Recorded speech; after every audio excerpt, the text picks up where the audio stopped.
শুরু হয়ে গেছে টানা 9 দিনের সরকারি ছুটি। ঈদ উল ফিতর সামনে রেখে গ্রামের বাড়িতে ছুটছে রাজধানীবাসী। শুক্রবার সকাল থেকেই কমলাপুর রেলওয়ে স্টেশনে যাত্রীদের বাড়তি চাপ দেখা গেছে। সময় মতোই ছেড়ে যাচ্ছে সব ট্রেন। সূচি ঠিক রাখতে এবার ঢাকাগামী 9টি ট্রেনের বিমানবন্দর স্টেশনে যাত্রা বিরতি বাতিল করেছে কর্তৃপক্ষ। ট্রেন ছাড়ার 2 ঘন্টা আগে শোভন ও সুলভ শ্রেণীর কোচে মোট আসনের 25% দাঁড়িয়ে যাত্রার টিকিট বিক্রি করা হচ্ছে। এবার ঈদে 120টি আন্তনগর ট্রেনের বাইরেও রয়েছে 5 জোড়া বিশেষ ট্রেন। এই ঈদে জামা জুতো অ্যাকসেসরিজের ডিসকাউন্ট।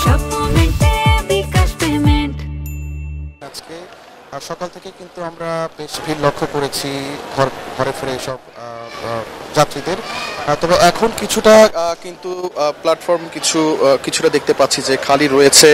খুব বেশি যাত্রীর চাপ এখন দেখতে পাচ্ছি না, কারণ সকাল থেকেই যে চাপটা রয়েছিল সকাল 7টা থেকে ভোরে, সেই চাপটা কিন্তু এখন খুব একটা নেই। এখন যে ট্রেনটি আমরা দেখতে পাচ্ছি সেটি একতা এক্সপ্রেস এবং এই ট্রেনটি যাবে পঞ্চগড়ে। তো যাত্রীদের সঙ্গে আমাদের কথা হয়েছে, যাত্রীরা আমাদেরকে যেমনটি জানিয়েছে বিগত বছরগুলোর মতো কিন্তু এবার এত বেশি যাত্রী চাপ তারা অনুভব করছেন না বা ভোগান্তিও তারা নেই। তবে টিকিটের যে কালোবাজারি বা টিকিট নিয়ে মিশ্র প্রতিক্রিয়া কিন্তু অনেকে জানিয়েছেন। কেউ অনলাইনে টিকিট ছাড়ার পরেই টিকিট কাটতে পেরেছেন, আবার অনেকেই পারেননি, সেটি নিয়ে কিন্তু মিশ্র প্রতিক্রিয়া আমাদেরকে জানিয়েছেন। এবং আপনি জানেন যে আজকে থেকে কিন্তু ঈদ যাত্রা ফিরতি যে টিকিটটি সেটি শুরু হয়েছে। 7 তারিখের যে টিকিটটি সেটি শুরু হয়েছে।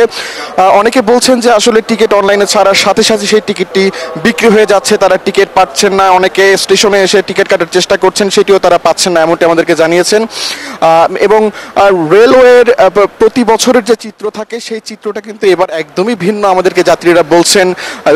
এবং ট্রেনের ভেতরে কোনো বাড়তি চাপ তারা লক্ষ্য করছেন না, কারণ স্ট্যান্ডিং যে টিকিট দেওয়া হয়েছে সেই টিকিটধারীরা কিন্তু বেশ সুশৃঙ্খলভাবেই প্রতিটি ট্রেনে কিন্তু যাত্রা করছেন, এমনটি আমাদেরকে জানিয়েছেন। এবং সিটে বসে যেসব যাত্রীরা যাচ্ছেন তারাও কিন্তু বেশ ভোগান্তিহীনভাবে যাচ্ছেন, এমনটাই আমাদেরকে বলেছেন। আপনি জেনে থাকবেন যে এবছর কিন্তু ঈদ উপলক্ষে 120টি আন্তনগর ট্রেন যুক্ত করেছে এবং এর পাশাপাশি কিন্তু আরো 5টি স্পেশাল ট্রেন কিন্তু যুক্ত করেছে রেলওয়ে কর্তৃপক্ষ ঘরে ফেরা এসব মানুষের জন্য। তো কমলাপুর রেল স্টেশন থেকে আমার কাছে এই ছিল এখনকার মতো সর্বশেষ। ফিরে যাচ্ছি চট্টগ্রামে নয়ন বড়ুয়ার কাছে। রেল স্টেশনের খবর জানিয়েছেন, তেমনিভাবে চট্টগ্রাম থেকেও কিন্তু যারা ঘরমুখো মানুষ যারা বাড়ি ফিরছেন, দেখা যাচ্ছে ট্রেনের সবচেয়ে বেশি চাপটা আমরা দেখছি। তো বাসের চেয়েও ট্রেনের চাপটা সবসময় তাকে, যেহেতু নিরাপদ বাহন হিসাবে মেনে নেই ট্রেনকে, তো দেখা যাচ্ছে চরম ভোগান্তিও দেখা যাচ্ছে। যে অনলাইনে টিকিট কাটছেন তারা কিন্তু কিছুটা স্বস্তি বোধ করছে। আবার দেখা যাচ্ছে অনলাইনে যারা টিকিট কাটেনি, যারা টিকিট পায়নি, তারা দাঁড়িয়েও যাচ্ছে। ওইদিকে একদিকে অস্বস্তি বোধ করছেন, অন্যদিকে আমরা ময়মনসিংহগামী যে বিজয় এক্সপ্রেস, যেখানে 9টা 15 এখান থেকে ছেড়ে যাওয়ার কথা রয়েছে, এখনও পর্যন্ত সেই ট্রেন চট্টগ্রাম রেল স্টেশনের প্ল্যাটফর্মে কিন্তু আসেনি। তো কখন আসবে তাও কিন্তু বলা মুশকিল। কিছুক্ষণ আগে আমরা কথা বলেছি রেল কর্তৃপক্ষের সাথে, তারা বলছেন 20 থেকে 30 মিনিটের মধ্যে কিন্তু এই ট্রেনটি এখান থেকে ছেড়ে যাবে, এমন কথা কিন্তু আমাদেরকে জানিয়েছেন। এখানে যারা যাত্রী কতক্ষণ ধরে তারা অপেক্ষায় আছে আমরা একটু কথা বলতে চাচ্ছি। কয়টা ট্রেন ছিল একটু যদি বলেন? 9টা 15 ছিল, এখন মেবি 10টা 60 বাজে, এখনো এখানে আসেনি। কেমন দুর্ভোগের মধ্যে পড়েছে? কয়টা ট্রেন ছিল এখনো ট্রেন ঢুকেনি, 9টা 15 আসার কথা ছিল। চরম দুর্ভোগে যাত্রীরা আমরা আছি আপাতত।